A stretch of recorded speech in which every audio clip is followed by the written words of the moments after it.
Bismillahirrahmanirrahim. Assalamualaikum warahmatullahi wabarakatuh. Alhamdulillah wassalatu wassalamu ala Rasulillah wa ala alihi wa ashabihi wa mawalah. Rabbi israh li sadri wa yassir li amri wahlul 'uqdatam min lisani yafqahu qawli.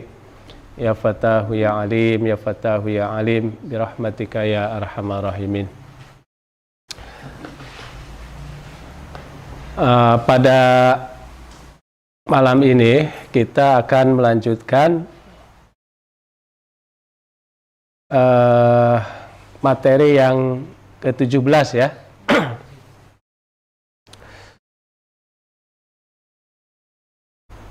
Nah, ini kita langsung aja dibaca ya.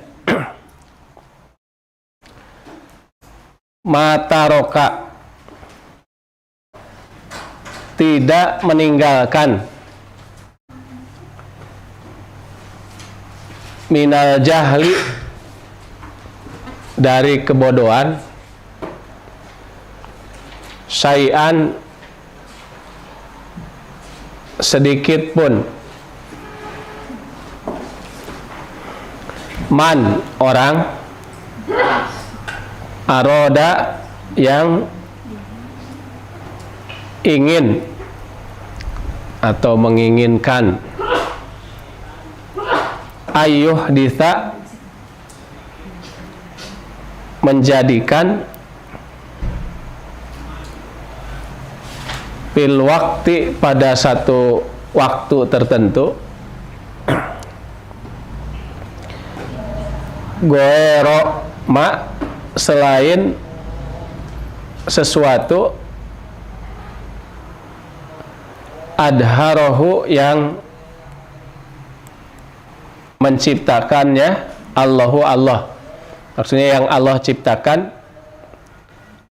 fihi, pada waktu itu.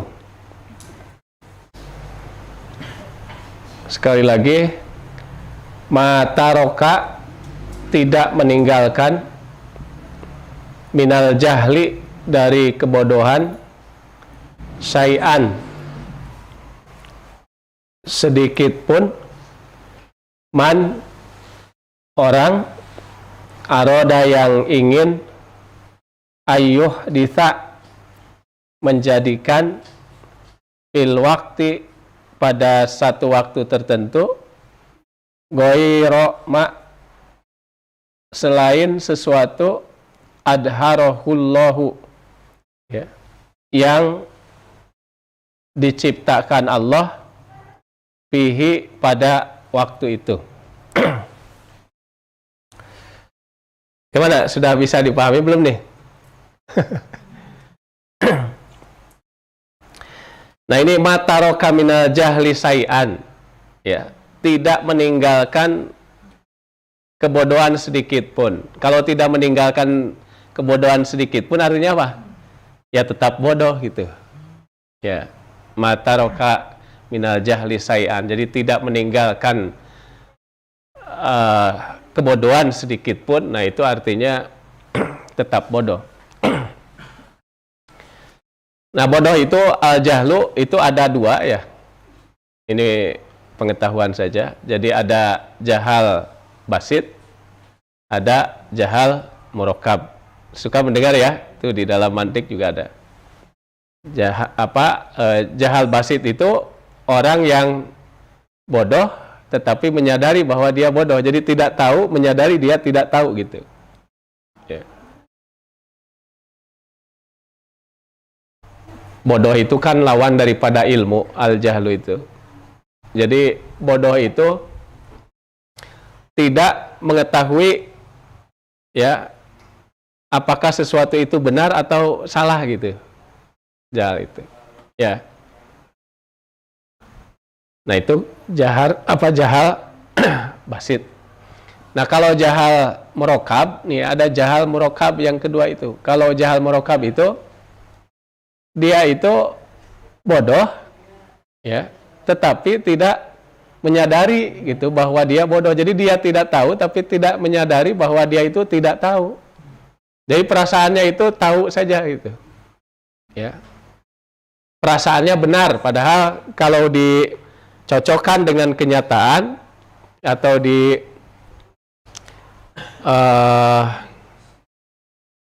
hubungkan dengan dalil, nah itu tidak sesuai misalnya.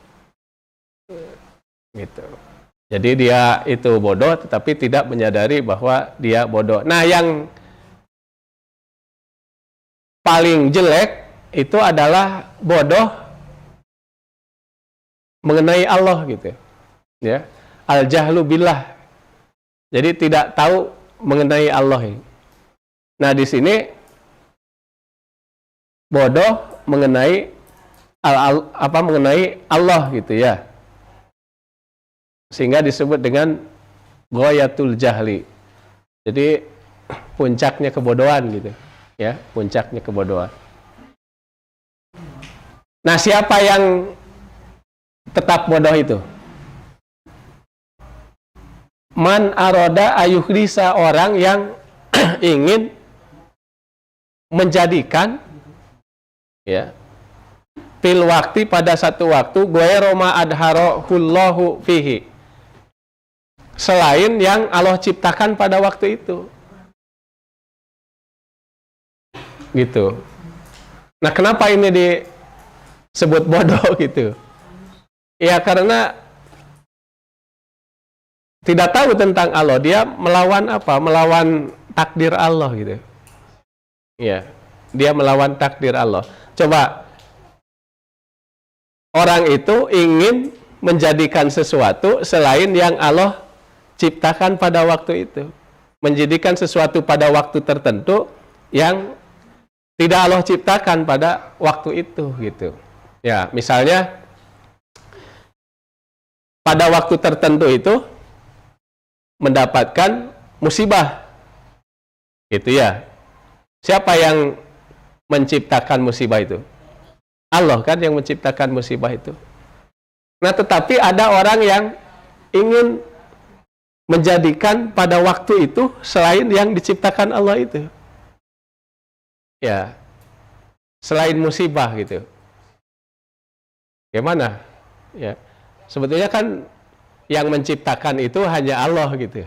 Ya. Nah, ini dia mau menciptakan sesuatu yang tidak diciptakan Allah pada waktu itu. Jadi kalau kena musibah itu tidak menerima takdir gitu. Jadi melawan takdir Allah itu. Atau misalnya ada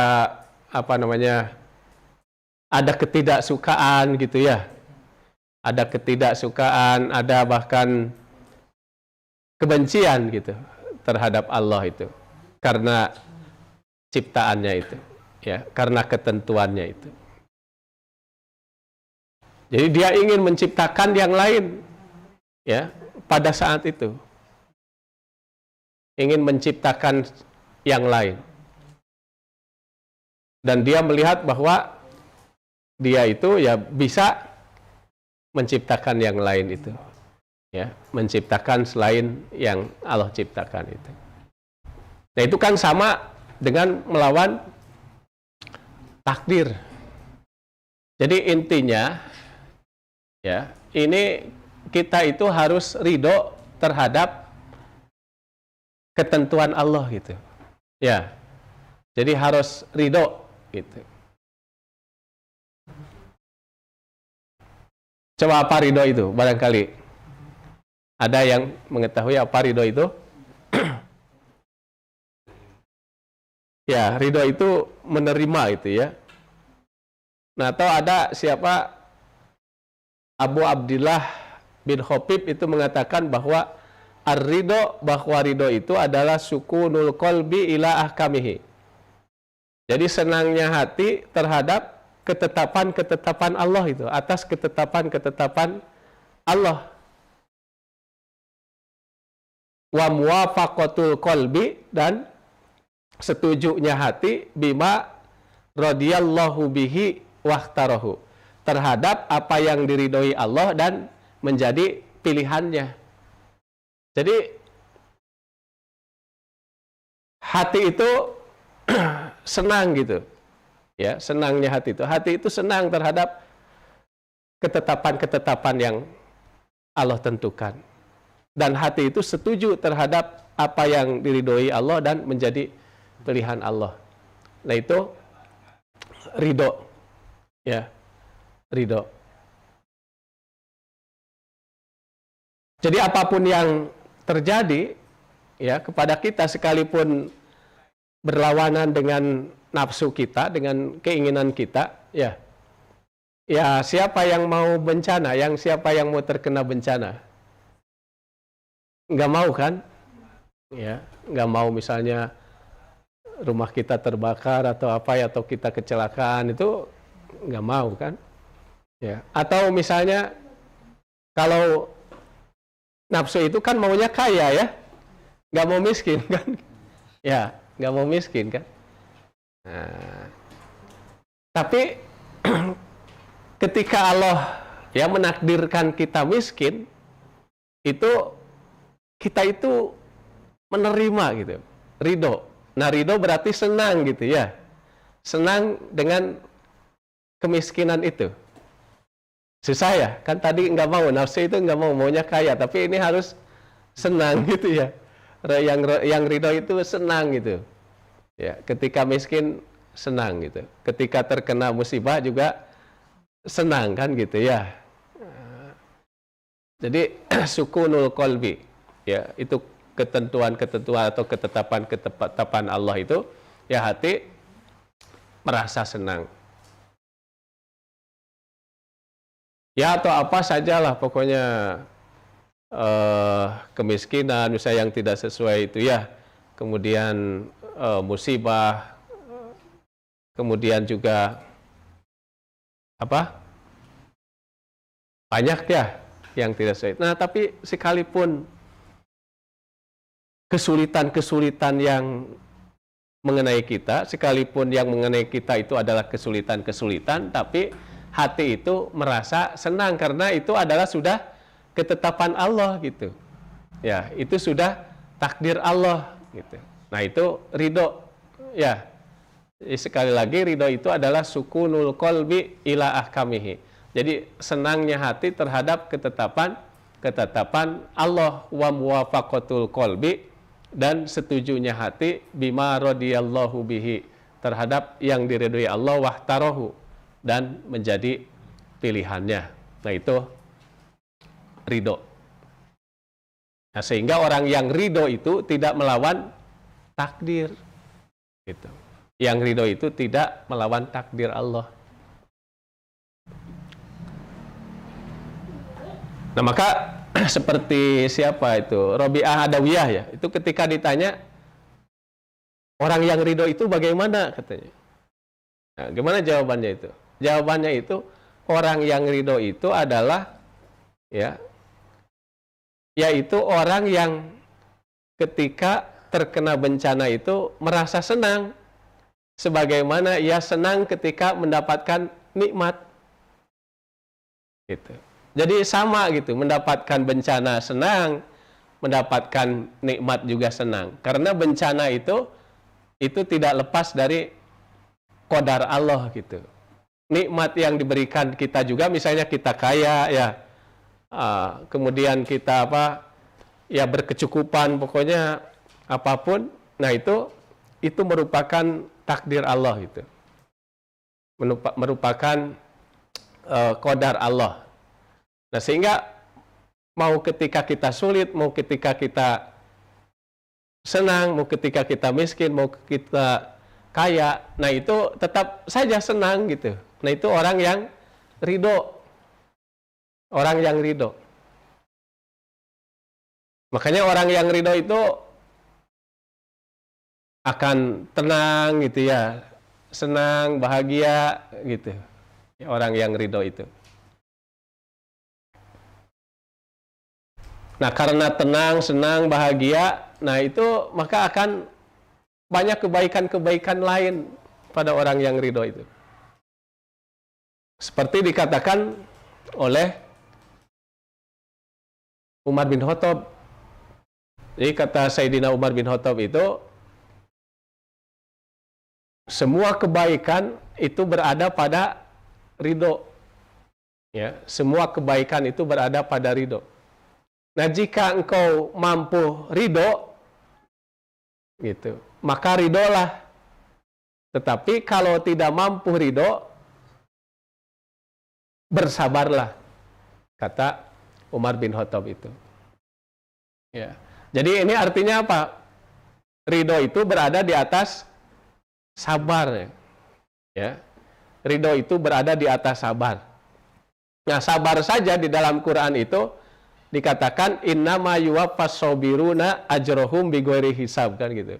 Jadi orang-orang sabar itu akan diberi pahala oleh Allah Subhanahu wa taala itu bighairi hisab, tanpa terhitung. Nah, ini ridho itu di atas sabar, ya, bisa kita bayangkan itu. Ya. Nah, intinya di sini kita harus ridho terhadap qadar, terhadap ketentuan Allah. Jadi kita itu tidak bisa, misalnya kita kesulitan gitu ya, tidak ada bekal dan sebagainya gitu. Tapi kemudian kita ini marah gitu, ya. Kita ini bahkan ya benci gitu kepada Allah itu. Nah, ini tidak menerima ini. Atau mungkin di dalam di dalam hati kita itu, wah, saya ingin ini, misalnya bisa seperti orang lain, misalnya ya, seperti orang lain, saya ingin berusaha, ya, saya ingin bisnis gitu, ya, dan sebagainya begitu. Nah, jadi ada perasaan begitu, ya, ada gimana, ada ketidaksenangan di situ. Ada tidak senang berarti tidak menerima. Nah, itu artinya tidak ridho itu. Ya, tidak ridho. Nah, kata Allah itu di dalam salah satu akhbar, ya, ini hadis kursi itu,